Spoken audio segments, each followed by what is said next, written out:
আসসালামু আলাইকুম। আমি খবর পড়ছি সকাল 12টা ভাইরাল নিউজ 24 চ্যানেল থেকে।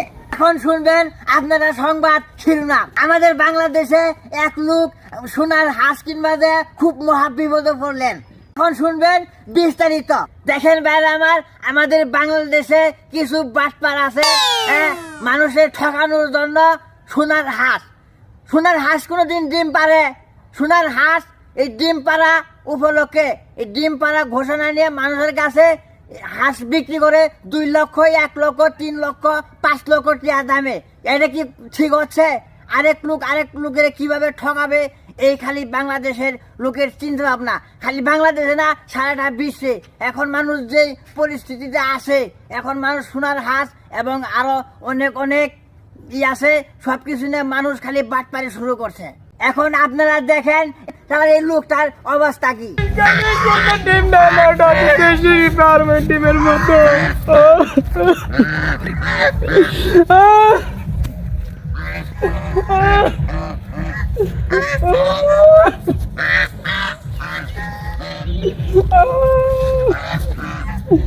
আমার